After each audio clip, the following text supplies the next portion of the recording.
to the Cyber Show. I'm Cheri, Sigmon, your host, cybersecurity authority, entrepreneur, and consultant. Tonight we have a very special guest coming back to you live from the DC area and the Pentagon. It's Marion Williams. Good evening, Marion. Hey, Cheri, how are you doing? Doing great. It's been a very interesting and busy day with a lot of interesting conversations. So I'd like to continue that here this evening, if that's okay, and talk with you about some enterprise architecture, cybersecurity, remote workforce, and IT shifts, risk management, and things that have changed as a business model about different types of value propositions in the workforce and how businesses evaluate what's important. Does that sound good? That sounds great. All right, well, let's dive right in. What are your thoughts on all of that? Pick anywhere to start. Well, the big thing I see is that we as a society, there are certain groups of people, we see a lot of stuff that's happening. See a lot of groups of people who haven't been acknowledged.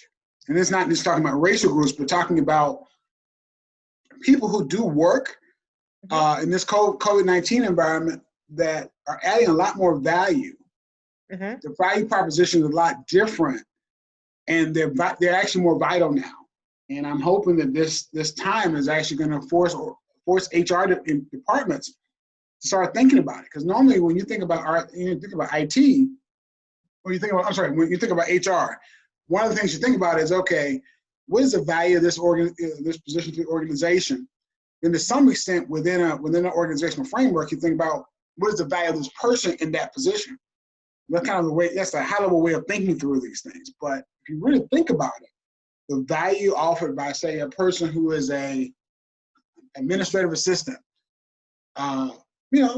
pretty much you think this person kind of does various different things, with the exception of executive assistants, because they do a lot more stuff.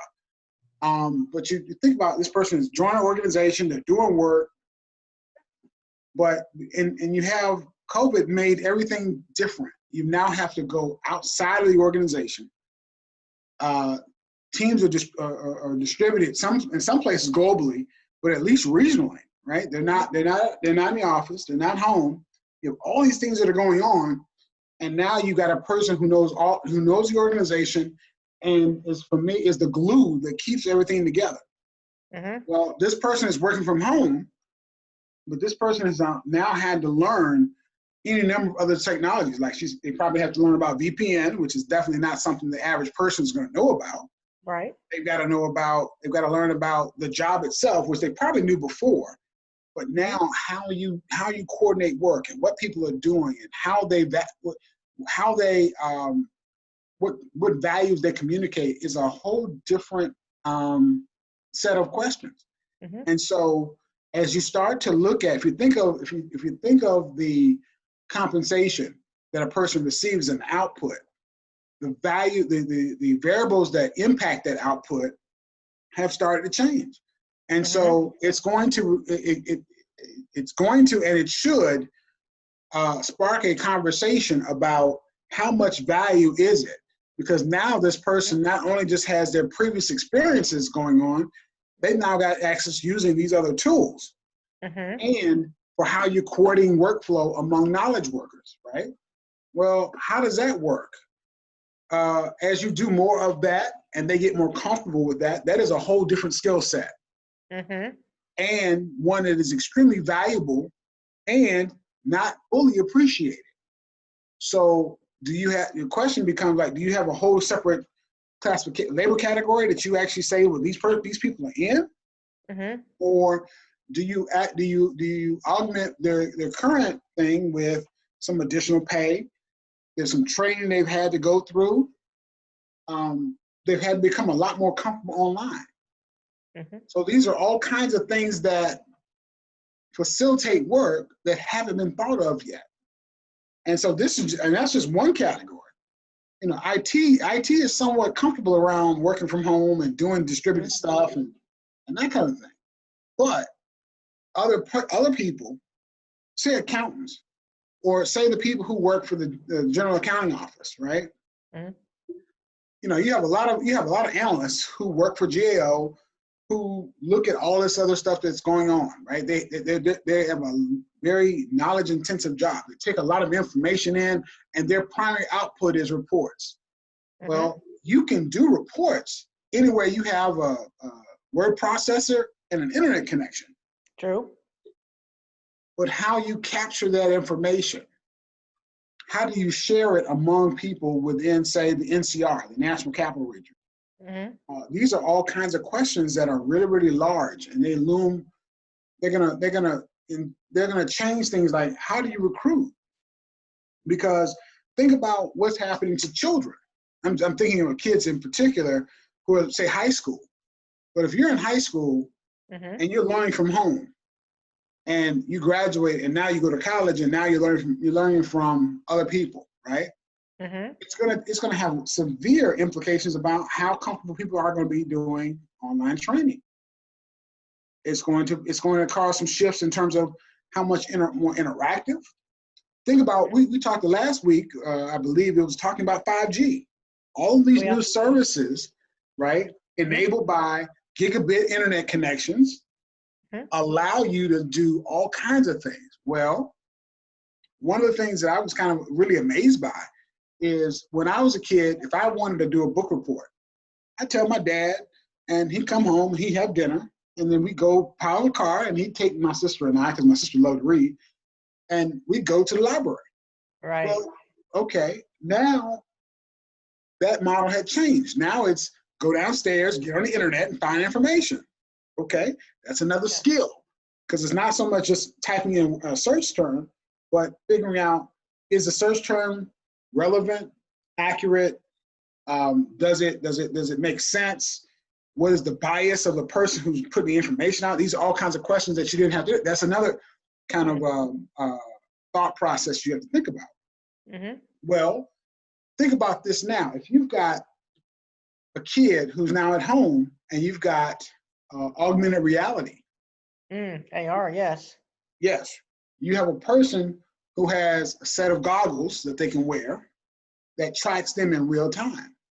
5G can provide all that content. So instead of reading about you do a book report on dinosaurs. Instead of doing that, you might go into a room, put those goggles on, and now you're seeing dinosaurs and you're interacting with dinosaurs. Well, that's a whole lot more fun than just reading about them. Well, that's a whole different set of skills. And so as people come in the next, I'd say the next 10 to 20 years to organizations, the organizations are gonna shift their baseline, right, of what they want people to know. Why? Because now I got people, more people coming in. I'm expecting people to be aware of these technologies, have possibly used them, and so I'm expecting that. Well, that there's some times we had talked about the digital divide. Well, if you've never had a computer, when I went to public school, I had a computer from I was 4 years old. I asked for a computer. For Christmas, I got my birthday's in November, so I got it in Christmas of '80. It's a Commodore 64. I love that thing.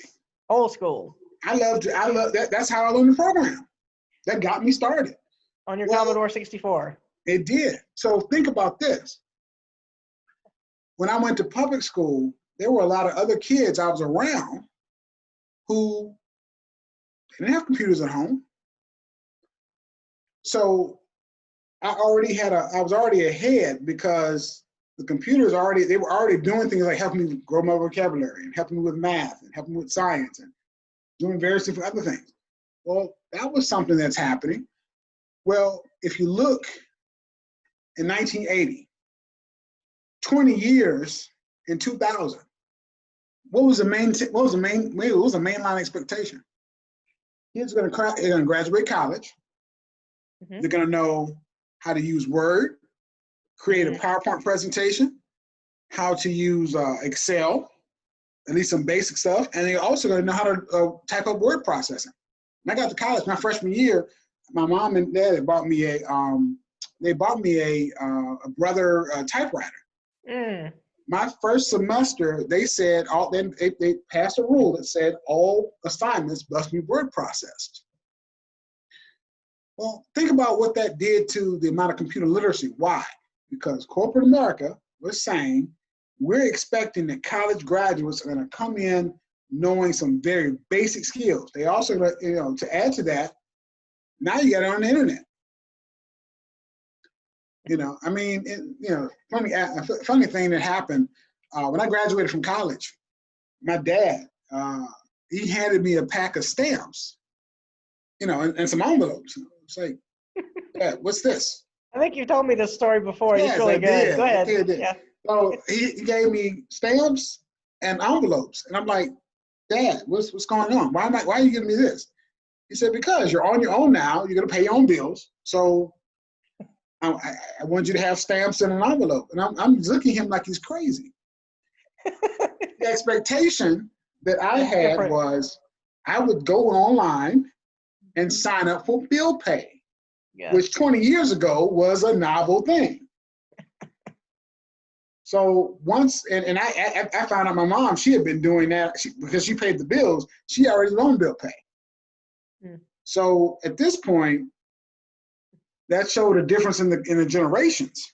But the expectation of a company is that you are aware of these societal trends, and that any kind of training they give you is going to be an adjunct. It's going to be an augment of what you already know. Right. So about this time, you start seeing, you know, people coming up with applications that just had a browser on. Right. They were comparatively simple to what's available now, but you could do all this stuff. Well, these are all kinds of things that have shifted, and COVID-19 is a shift, because I can almost guarantee you in 2 decades, what, 10 years? Yeah, 2 decades from now, we're going to see technology to do these things they're going to become easier. 5G is already in deployment now. More and more people are going to be doing that. So what's going to happen? You're going to have all this extra bandwidth, and you're going to be able to send all this other, and you'll be able to create all this other content that people engage with. Okay, so that means that all this new content and people engaging in new and different ways are going to create massive opportunities, not just for things like an education, but how you deliver training. Where training is delivered, how it's delivered. You may not necessarily have a bunch of people who are in your HR department. You may say, well, okay, I'm willing to outsource that as a service, pay somebody, because there are already companies that do that now. So you can do all these kind of things, and so you're working to everything as a service, and it's service. They're empowering the individual to do these things. Well, these are all kinds of things that have not even been thought of. Why? Technological obsolescence is one, right? Cost is another. But when I took a course in organizational behavior, they talked about the CPELs, the competitive, political, economic, legal, technical, and social cultural impacts. When any of those variables are impacted, it will change how society functions. It will change the value proposition offered by certain services. It will change what is expected of business. It will also change, to some extent, how people interact with each other. But all of these things happen because of what? Because things become affordable for the average person.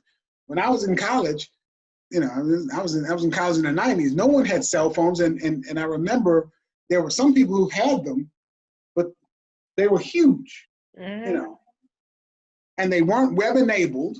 You know, they were just this big box that you had the box on your your back. Bag phones, yeah. It was really expensive. Now you've got kids running around with iPhones. What does that mean? Well, if I'm a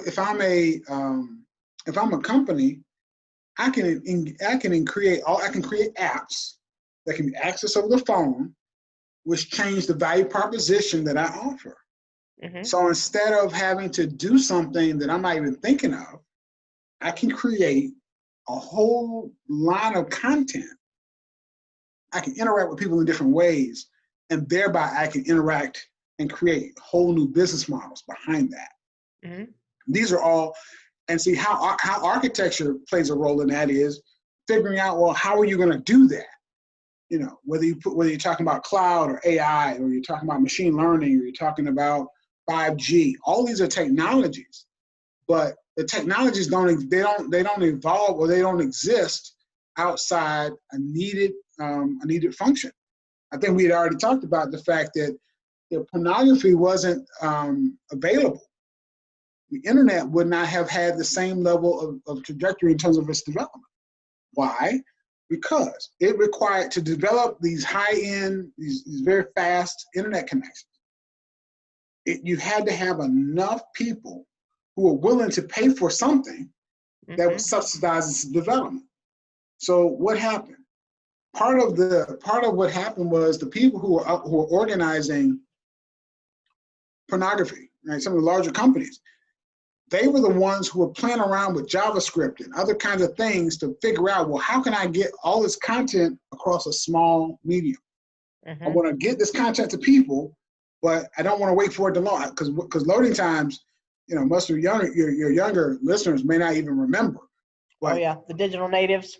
Yes, they will not remember the dial-up sounds and how long it took to get on the internet, and you know, you having to wait and stuff, and the circle that just kept going on and on and on forever. Yeah, the modem sound. That. Yeah. So because they don't remember that companies had an incentive, and companies were willing to pay people large amounts of money to go and develop content, namely pornography, so that they could actually get access to this stuff, and they could minimize load times. Well, as you start doing that, now people started to subsidize, because you know there was a huge number of telecommunications players that literally went out of business. In around 2001, 2002, 2003, they literally they went kaput. So the banks had all these telecoms, and they had all this fiber. All this fiber was in the ground, all underwater. I mean, they had all this stuff. Yeah, dark fiber. We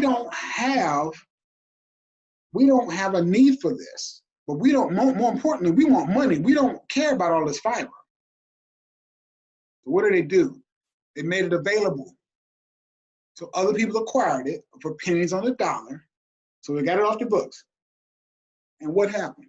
Now corporate America says, you know what? We can actually use this to develop all kinds of speedy applications for things like payroll and timekeeping and doing this other stuff, any kind of other stuff that we need, so we can minimize the number of people. So you see a lot of development in remote working kind of apps. Dial-up was, you know, you dialing into your infrastructure was something that came up. So now you have things you can just feed into this. You can go anywhere.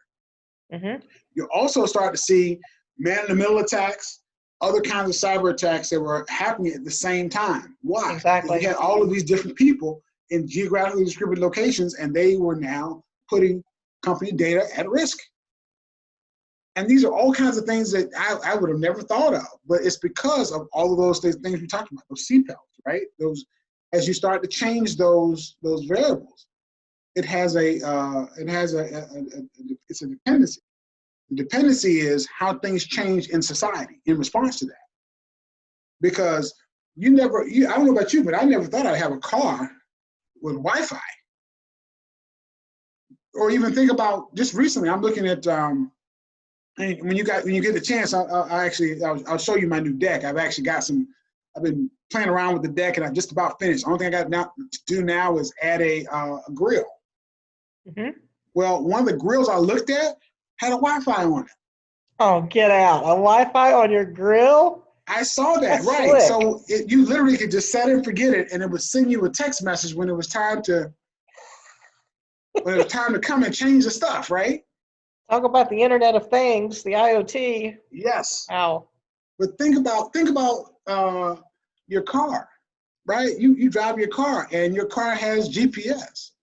Well, they can already get right now. If you say, "Well, I didn't do something," and you're being accused of a crime, they can get the records of if your car has Wi-Fi, if your car has GPS. Your car is already sending and receiving signals. It's also keeping track of where you've gone. So with a court order, they can actually get that. Well, all of these are things that no one even thought of when these technologies were developed. Yeah, And the e-discovery is much different these days. Yeah, it's just changing over time, but e-discovery in particular.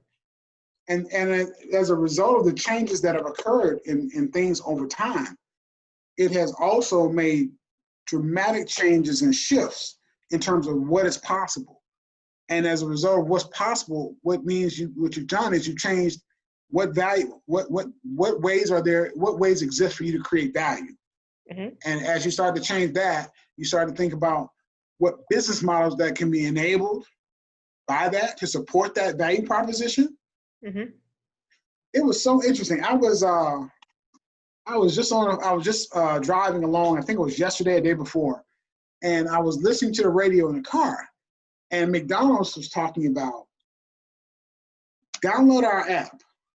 What you can do is order and pay in the app, and then pay for it, and then pick it up in the drive-thru. Think about that. Mickey D's. Mickey D's. Well, that technology didn't exist 5 years ago. No, it didn't. So now they have a way for you to literally say, well, okay, I'm in, let's say, for example, I'm turning into McDonald's parking lot. All I have to do is order, or maybe you don't even order. Maybe you do something like you're at the house and you order the food, you pay for it, then you get in your car and you drive around to the McDonald's, you're good in line. And by the time you get in line, you just say, hey, I've already picked up this. You go up to the second window, you pick up your food. So by the time you've actually gotten to there, you now have an entire meal that's ready and waiting for you. And less personal contact, which is important in times of COVID-19 and any other pandemic, right? And because there's less contact because there's no money in being exchanged. Mm-hmm. I like that. All those are services that are just paying. So you have a credit card services exactly, and it's paying your bill. These are all kinds of things that are different ways of looking at stuff. So your virtual sizzle service, mm-hmm. right? What is important for? We had talked about this. What is important from your perspective in terms of delivering a board of directors presentation? They can get the presentation anywhere. What they're paying for is your ability to research, your ability to highlight key drivers of the business, the ability to bring to bear things that are happening. And then I remember from your service propositions, your value service proposition, you were talking about having that feed into various different levels of the organization. So not only do the board people get it, the executives get it, the technical management staff gets it, and then you actually work down the line. Well, as you start to do those things, you start to really be a coordinating hub. Well, to do those kinds of things, it means thinking about technology. It means thinking about what is needed. And so you could create value by giving all kinds of different reports on technologies, and then drawing the board's attention to the impact of those technologies on the business, and almost doing like a forecasting capability. So you say, well, okay, you tell me what you want to know about. I do the research on it, but I also add stuff that talks about how's it affecting your industry, or how's it affecting the organization itself. Are there going to be large expenditures required? Are there going to be? Is this going to change your IT? The amount of risk that you have to undertake, and are those things going to be something you're willing to accept? Yeah, and I would also add industry trends across verticals. Exactly, we talked about that as well. But all those things happen, and there are a bunch of there are a number of different variables that if you looked at those kinds of things, you could make those kind of determinations, and that's what to me is so valuable. Your value proposition is I can help to coordinate the work, but I can also help to make you aware of where these things are in your organization, and to externally evaluate the risk that these technologies pose to your organization. These are all kinds of things that happen. Where I would come in is looking at what are you trying to do? What is your as is? How are you currently situated? But how does your strategy What is your strategy? What is your as is? Where are the gaps, gap analysis to figure out what that is, and then how do you transition to something else? Now, that can be something like going to the cloud, or going to using AWS for their computing store capabilities, right? All those kind of things, but all these are things that you do that are slightly different from the traditional, okay, I'm going to hire a person to come in to do this stuff. And you may be in a position where you have to say, well, I need to evaluate the quality of people to do that kind of a role. So that may be your value proposition. May be I give you research that's backed by industry research that has information about what people are doing, both in your organization and across your verticals. So those kinds of things. And then also look at things like if you have large scale organizations and they're trying to do a merger, how somebody has to assess what is the implications of that merger going to have on their technology footprint? How many people do you need to support that new technology footprint? Because you may be saying, well, okay, I may have to let some people go because of duplication, but if I automate certain things, how does the value proposition change, right? Yeah. It's not just about severing headcount. Cutting headcount gets you that's a very low level analysis, but that doesn't give you this larger footprint or this larger view of the organization. This new combined organization may have some integration challenges that may require new types of organizations, new types of organizational forms.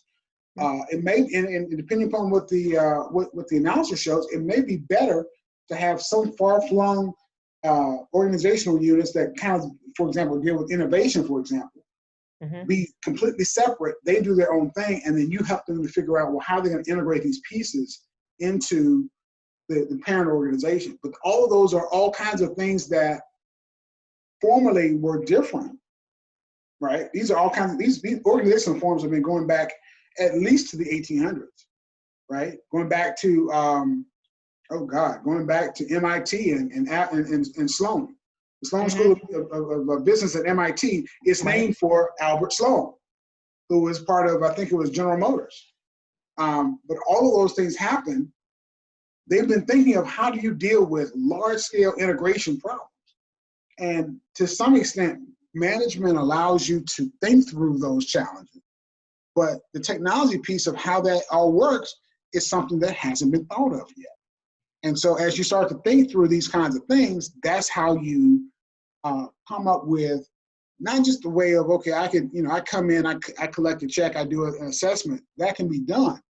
But your value proposition is wide and it's much wider in that you can help the executives think through the larger scale questions that they haven't thought of yet. And that's why critical thinking skills are important and very much part of that value proposition that we're talking about earlier and today. Namely, one of the big tools you're talking about is things like Venn diagrams. Where do you have overlap? What is represented by that overlap? And then also, how do you, once you figure out what those things are, how do you address those kind of concerns? And that is the application of those ideas is something that ultimately, at the end of the day, once you get through an idea of dealing with that with one organization, you can start to scale those ideas so that you can actually see how that applies to industry verticals. So whether it's pharmaceuticals or banking or telecom, these are all kinds of things, but you need to have a decent understanding of technologies to be able to make those decisions. And you were on something a little bit earlier today that I had to miss because I had a conflict with a meeting, but they were talking about relational capital in particular and networks. And I know you and I have had this conversation many times over the past few years about the relational capital. We got to mind your Rolodex. You got a lot of contacts, a lot of people. We need to mind map that, eh? So you want to talk anything about that tonight if we have time? The big thing is value is created. The 21st century has enabled all kinds of different ways of creating value. And one of the most challenging things about this is because corporations have gotten a bad rap about trying to outsource everything. And deservedly so. They have tried to outsource everything. But the problem is, if you look at the hyper competition that is happening, a lot of this hyper competition is happening because during the 90s, when BPR came into vogue, they just took an axe to everybody. So they supposedly cut out the dead wood, but in the process, they cut out dead wood, but they also cut out a lot of people who were really the glue of their operation. And those people went out and started companies and competed against them, right? Rightly so. The problem is, you can do a lot of things with people. You know, how do you harness that creativity, right? The prevailing thought process is there's only some people who have the talent to do really large scale, intellectually challenging, rigorous kinds of thinking that you need to be able to function in this environment. I actually contend that actually is probably not true. Why do you say that, Marion? I would say that it's not true because some of the best insights I've gotten came from people who didn't go to college. They understood. I'm just thinking back to the example I talked about earlier about the lady who was in the office and started giving me tips about how do you present your work. You know, this person likes a binder with these kind of tabs, and this person doesn't care, but you need to fluff up this. Those kinds of things actually helped me to be a better consultant. The content of what I was saying was the same. It was the presentation that was different. Okay, that might seem like a very trivial example, but in every organization, there's always somebody who's at the low end of the dominance hierarchy, right? They're the bottom of the organization, but they actually understand what's going on. You know, if you're a 4-star general and you're at the Pentagon, and you got somebody in Iraq who's a second lieutenant, they know more about what's on the ground than the person in the Pentagon. I guarantee it. Okay, so these are all kinds of things that, you know, the thought is, okay, as I gain more stature and more status, I get to think about things at a higher level, and that's competence according to hierarchy, right? Yes, there's something to be said about having this, and I'm not trying to talk out of both sides of my mouth. I'm saying, yes, you do learn things over time, okay, and you go through certain things you have. But I can tell you from my own personal experience, I remember the first job I ever, first interview I ever had, professional interview, was for McKinsey & Company, the consulting firm. Okay, I hadn't taken a professional development course at the time.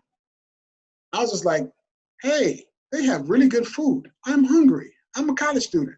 Let's go. So I didn't know that, yes, they are evaluating you from the time you walk in the door to the time you actually leave. You're constantly being evaluated. Now, I knew something about what they did. I knew they were a consulting firm. I didn't know they were one of the best in the world and all this kind of stuff. I didn't know that. So that was what I learned, right? Big fail. I get into a professional development course and they say, well, you need to research a company and tell them what your thoughts are and how you can contribute.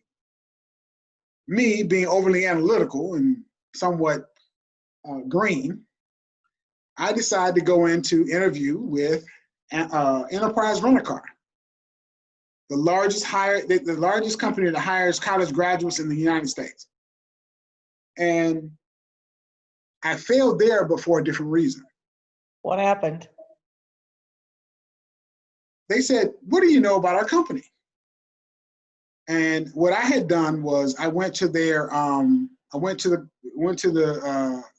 the college, we had a college office that, you know, dealt with career office. And I went there and I read all of their annual reports going back 5 years. And they didn't put a lot of stuff online, so I couldn't really go and get their stuff from online. But I did a lot of digging. And they said, well, what do you know about us? I said, well, you know, most people think that you are a car rental company, but that is only one way that you actually have revenue. You make almost 30% of your revenues from selling your cars. The average age of selling them is 2.2 years. So you have extremely important relationships with your vendors, namely the car companies. You have a logistics management function where you're moving cars consistently around the country, and you also have a large number of need for people to rent people cars. Now, as you come in through that management development program, you come up, you'll eventually you'll be in charge of a branch. Now, you're evaluated according, and I went on this stuff, and I actually started talking about strategy. And I remember at the time, the guy had a look of fear in his eyes. And I'm like, wait a minute, I'm just asking, questions. I'm like, okay, well, this is what I see here. This is what I see here. Da, da, da, da. And I looked at, okay, you just had a new inventory management system. And your IT is, and I'm sitting here talking about this. I didn't get the job. And I went back to one of my teachers and I said, hey, she said, well, tell me what you did. So I told her. And she told me, she said, I told you to go after this. Okay, most students don't go into that much detail. Most people don't even know what the company does. But you went in trying to sound like the executive. And that was not, so she said, tune it back so that you're somewhat aware and are comfortable with making people, doing this. You do not go into, they wanted a grunt. She said, I hate to tell you this, so I'm gonna tell you who this person was, but they wanted a grunt. They wanted somebody they could train to sit behind a computer, to rent a person a car, to do some low-level functions, as they get them ready to do that. Yeah. You're talking about somebody who's in a head office somewhere. Yes. And that was not what they were expecting, because that's what I would expect of a person who had been out in the workforce for a while and was coming in interviewing for a much higher job. Both those experiences taught me something. First, different organizations want different things. They value different things in people. Mm-hmm. If I had done that same thing for a McKinsey company, we probably wouldn't be having this conversation. I wouldn't have met you. Yeah, you wouldn't have met me, because most of the people who go to McKinsey, they spend a couple years at McKinsey and then they go to Harvard, they go to Stanford, they go other places, mm-hmm. and then they get put on a much higher trajectory in society. But it was actually very good that I didn't do that. Because I wasn't ready. There were lots of social things I had to learn. There were lots of things I had to do. Just sometimes you don't learn anything until you actually just bust your butt. Mm. So I agree. I wasn't ready for that at that time. But one of the things I also learned about that was you have to read the situation to do that. Now, how that applies to me now is I now know how much to get, don't go in guns blazing and give everything that you know. First of all, because it's not the time for it sometimes. You give enough so people are comfortable with you. And then over time, as they trust you more, then you open up. But how this relates to what we were just talking about is mm-hmm. You're always going to need to have people. There are always people who have these kind of skills and insights based upon where they are that are going to be different, because by the time a person gets to an executive level, there's so many people filtering the information to them. They don't know, they know something of what's going on, but the people closest to the work actually know what's going on. So mm-hmm. How you develop people, how you train them, how do you get them to thinking about what are the challenges? Those kind of things, I think most people, you supposedly get those as you move to more senior levels in the organization. But I believe with some scaffolding, you could train people at much earlier points in the organization, their career path, to mm-hmm. think those things through. So understanding things like, how do you mind map something? How do you analyze data? How do you make determinations based on data? those are skills that I learned the basis of when I was an undergrad. But at the end of the day, I applied those skills in any number of organizations. I've been around the federal space since I've actually, just before I graduated graduate school. So there's a lot of different things that have happened, and you can do all these things. But if you don't, and then there's been some research on, if you don't give certain people an opportunity to share those and have those people ultimately shunted into some type of development program. If you don't do that, you can take your best and brightest people and you can burn them out, because I can tell you right now, the hardest jobs I've ever had were jobs that were people considered to be very simple. I couldn't do them. I just like, what? How does this work? And that's a whole different conversation. So if you took me and put me in a job, I can think of the hardest job I ever had was working at McDonald's. Because of my brain will not shut off. My brain is there. It's there. It's constantly moving. I know. And it's always making connections, and I'm seeing things, and that is, to put me in that kind of situation would have been a waste had I stayed there. But doing what I'm doing now, where I analyze architectures and I go in, and sometimes they don't know what they want, and I go in, I try to put I put some parameters on, I make some stuff up, and I say, hey, this is what I'm thinking about, these are the assumptions I'm making. That is a much better use of my talents and the organization's time, in this case, the Army. But it's not something that, you don't get to those kind of things unless you, A, have gone to college and graduate school, and had some experiences working toward that. If I had, most people, they go to grad school because they want to make more money. I knew more money was coming as a function of that, but I really just wanted to do work that I enjoyed. If you got to work for 30, 40 plus years, you better like what you do. I totally agree with that. And you have to be in your element. Yeah, and that's, for me, I enjoy that. I enjoy coming up with models, because I think in models. So if I didn't understand what was there, I wouldn't make those kind of determinations. But I know for me, I would find doing certain things very challenging. Now, some of that was, okay, you graduate college, you got to grow up. Everybody has to do that. And everybody has strengths and weaknesses in areas. Mine was, I had to learn how to not so much not do the work. I think the knowledge that I had, I think, because I've done extensive amounts of reading, as you know, it's not so much the information that I had was bad. It was, first, organizations don't expect people at various junior levels to understand some of the things I did. But they also don't expect, they're still hierarchy games, People don't want to take smart people and put them in the right roles, right? Part of me going to graduate school was like, okay, there'll be a lot more people who are going to pay me more money to be able to give them information that I already knew at undergrad. But I wanted to work in things that actually allowed me to do that and to have the freedom to do those things. And that's not something that a lot of people do.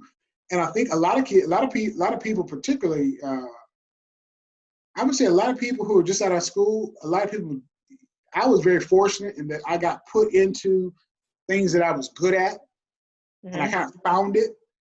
But a lot of people struggle their entire careers doing things that they're suboptimally good at because they're not put into what their talents are. I know for me, if you put me in a room and said, okay, I have to be in a social situation and I have to do this, I could do it in limited amounts. I'm an introvert. But if you had me do that every day, it would drive me insane. You'd be miserable. I know you. Yeah, because I need time to react and to refresh myself. And so part of the value proposition that I bring is I know a lot of stuff and I see how a lot of things are connected. and I think in systems. Mm-hmm. So understanding those things, the world, unfortunately, or I say fortunately, the world has started to put me in roles that is actually needed. And unfortunately, those roles tend to be more senior. So as you start to get into doing those things, you ultimately can be successful. But as it relates to our conversation about human resource practices, I think that organizations need to do a better job of soliciting input and trying to develop people at various stages, earlier stages in their career. Because if I had gone into something like that, I think I'd have been more successful. So, for example, as you know, I'm working for, I've gotten a job offer from NSA. Yes, And it's awesome. So working for NSA is like, oh wow, I get to be around the largest collection of introverts in the world. I'm excited. Totally in your element there. Right, but the other thing is, NSA, by nature of what it does, requires us. It tends to recruit a certain type of person. Yes. And as a result of recruiting people who have certain types of skill sets and temperaments and knowledge base and that kind of thing, Mm-hmm. you get to see where people can get put into development programs early on in their career, so that you can actually start to develop the skill sets. Because if you can take a person who doesn't know anything. Like for example, in 2012, I knew very little about cloud, but I kept seeing it come up. So I said, I need to learn about this. So I started reading about cloud, starting with NIST and then going on to other kind of documents. Mm-hmm. And as a result of that, I think you gave me some stuff about the power grid, the smart grid, that kind of stuff. It was architecture stuff you gave me on that. And I remember reading that and I was like, wait a minute, all this is very interesting. How are these two connected? You were excited, I remember.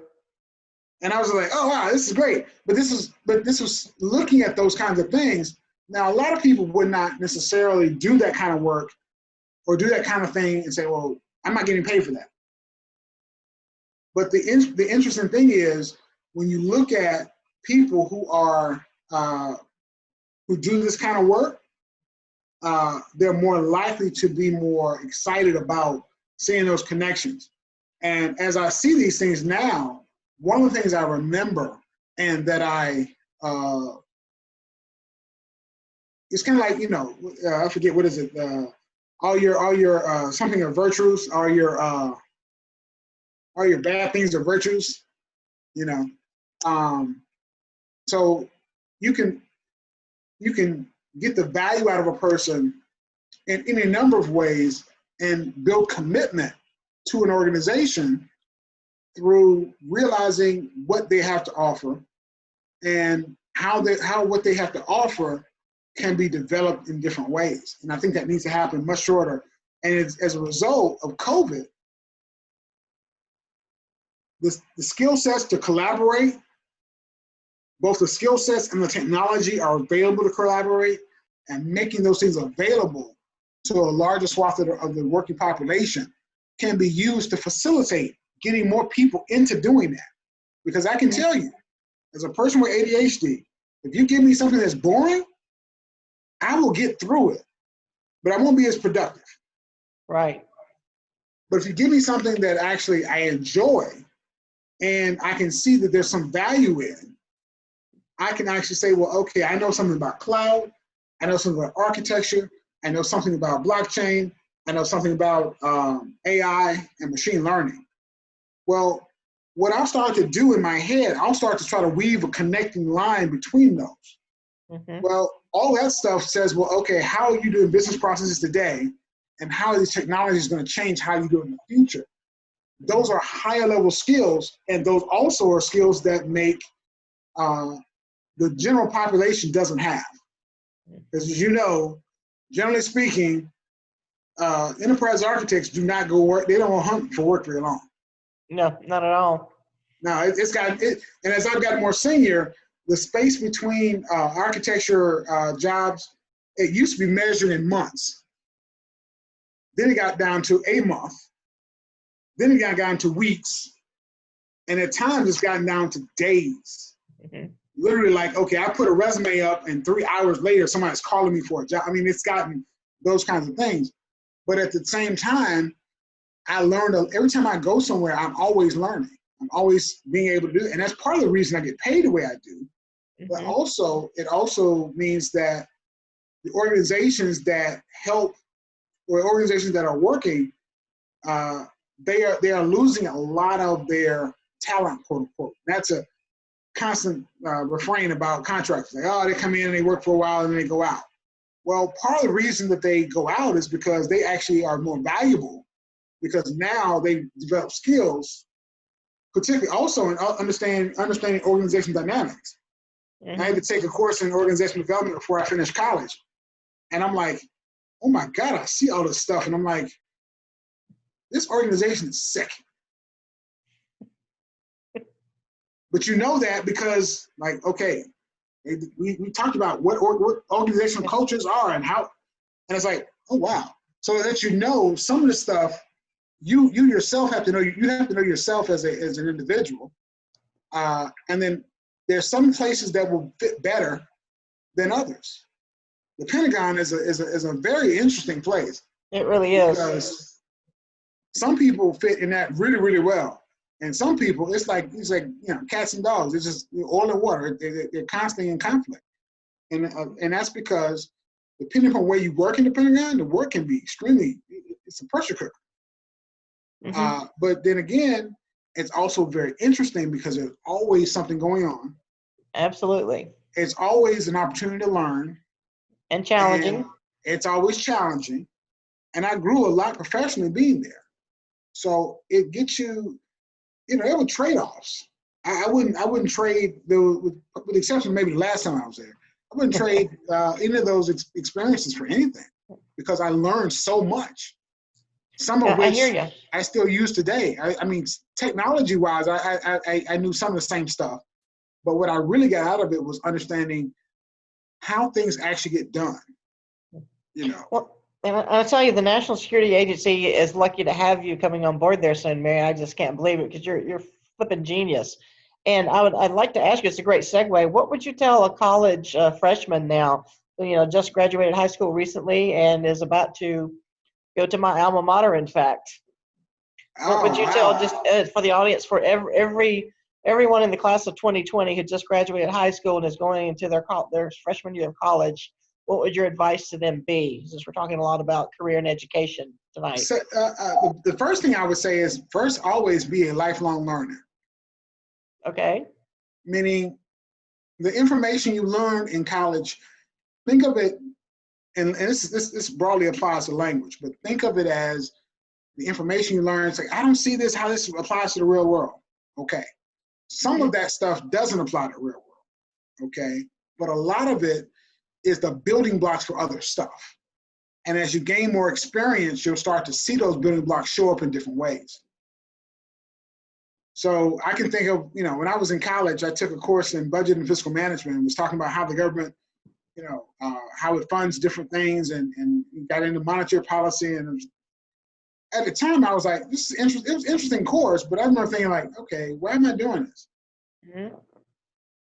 Then you go in the Pentagon, and they're talking about UFERs, and they're talking about, fund accounts, and they're talking about it. And I'm sitting there like, wow, all the information that class talked about, sunk costs and that kind of stuff, business case analysis. I mean, all those things I used, but I didn't necessarily use them in the way that the course presented the information. Mm-hmm. So think of the information as building blocks, or think of it more like alphabets. Okay, your experience. How do you mean the alphabet for a college freshman? Okay, if you think of a college freshman, you're coming out of high school, so now you're going to get blasted with a bunch of information that some of which will not seem applicable to you. Mm-hmm. You may take a humanities course. You're going to take some courses in science. You're going to take some math courses, whether you take STEM stuff or not. You're going to take these things. I said, well, wait a minute. Why if I want to be a social worker, why do I have to take biology? Well, I can look at what I do now and I can say direct correlates between how you organize your processes and the structure and how biological systems are how they're done. Okay, that's maybe it's not something you may see every day, but you need to have some understanding of college is not supposed to be only a job preparation. You're not supposed to just get a credential. You're supposed to be getting a base of knowledge from which you can build.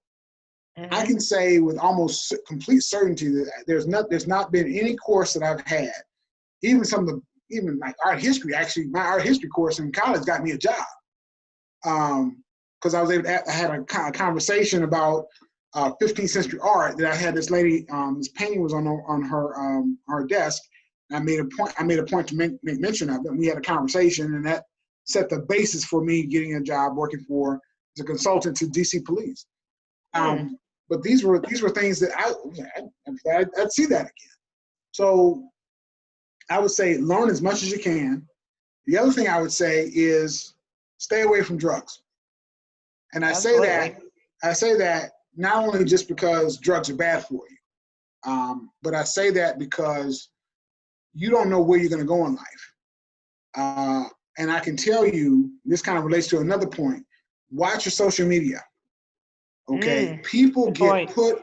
I've seen people lose jobs, potential jobs, where they saw somebody on social media and they put a bunch of stuff up, drugs, alcohol, just living a wild lifestyle, and whether that's right or not is immaterial. It happened, and that stuff doesn't go away. It really doesn't. I have to go tomorrow actually back to NSA to do another polygraph because they got to redo it. So part of the question they asked me at multiple stages, have you ever done drugs? No. Can people verify that you've never done drugs? Yep. I never thought to do that. Part of that is because when I was in college, the first cost benefit analysis I ever did was a decision to do marijuana. And once I found out all the things that could happen, no, I decided I didn't want to do that. But even more importantly, even as people start to legalize these things, it causes other problems that you don't realize. If you ever been around people who've smoked a lot of marijuana, they have really hard time with motivation. And I can get into the medical reasons of why that is, but essentially marijuana disturbs your dopamine system. The dopamine works with serotonin to even out your mood. So if your mood is not there, you're going to be hungry. When you finish eating, it's going to make you eat. Okay, and it's also going to cause differences in terms of you'll be more likely to be depressed and some other things. Not to mention the fact that the marijuana that's out now is much stronger than it has been ever. So I wouldn't do that. Lastly, I'd say major in something that has some real world applicability, and intern. So when I say that, everybody doesn't know. When I was an undergrad, I didn't major in technical field. I didn't find that out that I wanted to do that until I got out. And then I struggled like hell when I was in graduate school because they wanted to do all this stuff really, really fast, and I had no life. But at the same time, I learned a lot of stuff that was very applicable to what I do now. And some of the stuff I learned was not stuff I could have anticipated, like the art history class, or the ability, I would say, to write was key. To be able to take some information that you don't really understand and read it, and then be able to communicate some idea about what's going on in writing. That I think is the true mark of a college graduate, is your ability to do that. And to the extent that you can do that, you will find all kinds of jobs open up to you. Trust me, I'm an enterprise architect, and I'm a technology person, but I do more writing than I do anything else. And so think about those kind of things, and then try to work toward figuring out what you did. I minored in economics. I want to sit there and crunch, do Laffer curves all day? No, I didn't want to do that. Laffer curves are talking about taxes. but I Yeah. wanted to have a broad-based education. And that meant that no matter what happened, there are lots of things that I can do independent of technology, because I can see those building blocks in other things that I do. So I have a lot more flexibility now, particularly as I've completed graduate school and been in my career. So I would say, just continue to don't do drugs. Okay. Do something that has some real world applicability. If you're talking about underwater or basket weaving, that's probably not going to get it. But don't necessarily worry about not knowing what is going on. And I didn't really find out what I really enjoyed doing until I was out of graduate school. But I had taken enough courses along the way to know what I didn't want to do. And I also knew that I could learn most anything. So that's something that you have to really prepare for, because it's the jobs that are on the market right now in 5 years, or actually I think the stats now are actually about 3 years, they haven't been created yet. So you don't even know what jobs are going to happen. My job didn't exist formally until 1996, when they passed a law that said that Congress will have enterprise architectures in federal agencies. That's called Clean Cone Act. Until they passed that, the work had been done, but it hadn't been formalized. So that's what I did. But that would be my advice. All right, well, that's great advice. Well, thanks so much, Marion. I appreciate it. Thanks for your time tonight. Thanks for everybody stopping by the Cyber Show, and we'll catch you again on the next episode. Thanks again, Marion. Thank Signing you. off for now. Cheers. Good night. Good night.